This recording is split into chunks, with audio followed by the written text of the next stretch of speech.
Hi, beautiful tribe. Sheea from Austin, Texas, right now. And I am doing this kind of like a black screen because I like to capture these moments when I'm channeling, and sometimes it's not always video worthy as far as location or me being set up for it. So here goes. The message is the most important thing. And I'm feeling led to share about a beautiful experience I had at Thanksgiving. Um, with a family member. And I wanted to discuss like the difference between kind of like fundamentalist Christianity and Christ consciousness. And that may seem like very esoteric. So, in layman's terms, I'd like to discuss how we can break out of the matrix of religion and really capture the true spirit of what is the magic, actually, of spirituality. So he and I were talking about, for some reason, he has kind of gotten influenced by this kind of fundamentalist black and white thinking. It sort of reminds me of like the dysfunctional version of Christianity, where they're always talking in terms of like, you're a sinner and you need to be saved, and Jesus died on the cross for you, and you're going to go to hell if you don't. And it's kind of sounds so crazy when it's coming out of their mouth to me at this point in time in my evolution. I just sort of think, gosh, really? Is that what you believe? Is that really how crazy this reality is? And it makes me have so much empathy, because it's sort of like shaming or fearing someone into heaven or into becoming a Christian or something. It's just, and I at one point said, I just know that there's a much better reality than what you're depicting right now. And there's no way I'm going back to that way of thinking. And I never was, I didn't grow up in that way of thinking. I was blessed to be a part of spirit filled churches that were non denominational Christian, and they were inspiring, and it laid a beautiful foundation for spirituality for me. And I consider myself so blessed, because so many have been damaged or affected or traumatized by religion in some way, almost to the point of just throwing out spirituality, I guess, altogether. And so this is what I'd like to speak to, because I was sharing with this family member and his wife, and I was like, you know what? Jesus didn't go around harping on everybody that they're a sinner. um, and I said, you're overemphasizing that aspect of things. And some people really relate to that message, and I just personally don't. And so I said, I feel like I came in already a part of Jesus and Christianity, or whatever you want to call it, Christ consciousness. I already came in as part of that family, and I'm here to serve and to inspire us to be better versions of ourselves, because Jesus said that we will accomplish even more than this and be even more than he was. How profound is that? That we were made in the image of God, Goddess, made in the image of our source that we came from, which is divine, and that we will become in our evolution even more than Jesus was.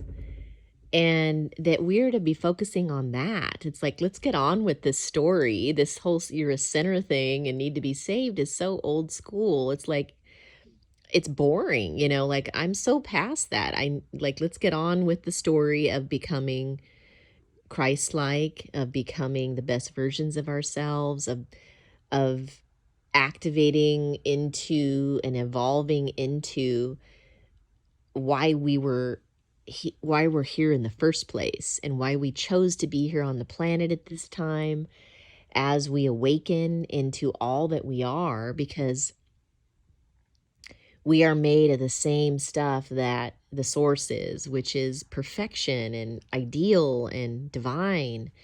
And we are slowly awakening back into our fullness after kind of being diminished into, like we've been compromised so much by our environments, and we've gone down to the kind of hit bottom, and now we're ascending up into everything that we are capable of being, which is so much more than we can imagine at this point in time. And so that's the good news. That's the message of Jesus, not the other stuff. And so it doesn't help anyone for you to tell them that they're a sinner and that they need to be saved and they need to get their act together and whatever that message is. It's so demeaning. It's so condescending. It's negative, and it's not inspiring. And I think, if someone's inspired by that, great, then that's where you're at in your evolution. And I want to respect everyone's level of evolution, because we're all at different stages in our spirituality. And what's right for the person who's at one stage of their spirituality is not right for the one who's at a different stage of spirituality. Because, there's this progression that happens, and it's not one size fits all. There are many expressions of spirituality, and we all need to honor every one of them in the consciousness of the light. So I'm not going to honor, so much the ones that are bringing harm to others or traumatizing others, or who are, dying or bombing things, with some kind of weird understanding that that's somehow doing it for God or whatever. There's some dysfunctional thinking out there in certain religions. And I would just like to remind us all that spirituality is a superpower. If you are not spiritual, or don't consider yourself spiritual, maybe you don't have any spiritual practices yet, then you're really missing out. And I want to inspire you to be curious, because, gosh, without my spirituality, life would just feel so flat, is a good way to say it. It would be so two-dimensional compared to how multidimensional it is with my spirituality. I happen to have very high levels of intuition and psychicness. I'm able to channel and channel messages, that are inspired. And it really helps me in my life, because I'm working with my spiritual guides and I talk to them, and I'm aware there's a certain language that I have with mine, where there's certain sensations in my body that I know when something is profound that they're trying to accent for me. Like it happened to me. I'll give you an example. This weekend I was at an event, and I sat down next to a woman as we were waiting for the bathroom to be available. And there was this sensation I got in my body with this message that I could tell that the spiritual realm was wanting to plant a seed in me around teaching Tantra to couples, and teaching it in a different way, instead of just like one-on-one with a couple like I've done in the past, but teaching a group of couples, like a class of couples for Tantra. And she was saying how she would really appreciate that. And that's where she's at. And I was having this aha moment of, oh yeah, because I'm usually teaching like either men or women. And there's also, couples I've seen in sessions, but privately, right? And I'm just about to launch my Tantra Mystery School in Austin here, which is in person for women, in this location. And so it was just this new idea of, couples need this too. And if you're in a couple, you kind of want to learn it together, because it's so yummy and fun to learn this kind of thing together. Like, what a great way to bond and enjoy, going to the next level together and learning these things together to improve our relationship and our communication skills and our techniques and all this fun stuff. And so I just I've been doing this long enough that I know this sensation that I have where it's like the universe is saying, pay attention, this is important. And I was like, oh, and I even voiced it. I said, oh, you're a witness right now to the universe, planting this seed in me to create this, because, there's a need for it. And couples would really appreciate it if you'd be willing to do that. And of course, my heart goes out to that. And, of course, my heart wants to meet that need and contribute to that. So, at any rate, I just inspire you to be curious about meditation, about reading spiritual books, about listening to spiritual music. There's so many different ways that you can practice spirituality. You can go into service by volunteering. You can show love in countless ways to help people in their lives so that they don't feel alone and feel like more hope in their lives. And that can just happen in so many different ways, from offering to fix their vehicle, to donating money to them, to offering free coaching because they're needing some upliftment. It can happen in so many ways. You can bake goods and bring it to their house, cook them a meal. Anything that you enjoy doing, you get to contribute. So that's the service side of things. And then, there's ultimately how we live our lives is meant to be in service to everyone.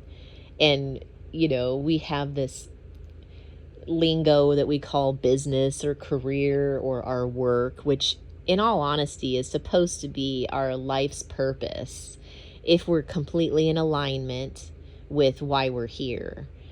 And I am so blessed that I feel that way about what I do, because I've been doing this for lifetimes, and here I am in this rendition of this life at this point in time, doing this version of it, which is sharing Tantra and relationship skills, communication skills, spirituality, conscious living, all this stuff, biohacking, all of it kind of is a part of what I'm into, and that what I contribute and share in my business, and why I'm here on the planet. And I love expressing myself in all these beautiful ways to inspire others and to help, as we walk each other home, so to speak, is how they say it.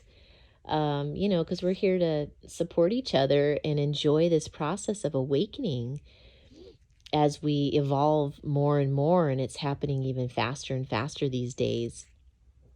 So don't get left behind in the spiritual bandwagon. Find a way that works for you. And you might be a very intellectual person, and so it sort of seems a little foreign to you, but that's where you might start by listening to some spiritual YouTubes and just exploring, some famous books like the Tao Te Ching or the Bible or the Game of Life and how to play it. There's so many beautiful spiritual books out there that have been channeled. You might want to learn about people who've had near-death experiences. I went through a phase where I studied all about that and read books about it, and there's so many YouTubes about it. There's so many psychics that are really channeling amazing information on YouTube. I want to say the Up Level Soul. That might be the name of the channel that has a lot of that kind of stuff on YouTube. At any rate, there's a lot of ways to access spirituality. And I listen to spiritual YouTubes as much as I can every day. It's how I start my day when I get ready in the morning. It's what I have playing in the kitchen when I'm getting things done in there. It's what I listen to when I'm driving. It's what I listen to when I'm going on my walks. So I'm constantly feeding myself this positive information. And, it could even be as simple as just listening to affirmations on YouTube. You just look up affirmations and you'll find your favorite ones, your favorite artists that put out, these really positive affirmations, and it just fills your soul. It's like food for the soul, and it raises your vibration and you feel so much better afterwards. Another way that I practice spirituality is I do Kundalini yoga at my nearby Flow Yoga studio on Lamar. And I love Kundalini yoga because I always feel so much better afterwards. It is a divinely inspired practice where they have different sets of exercises that goes with breathing exercises and chanting sometimes, and it's choreographed in such a way that it uplifts your system and certain glands and organs in your nervous system in specific ways that feel very intentional and that really work. So anyway, may that inspire you today, and may life be fun and enjoyable and fulfilling for you today.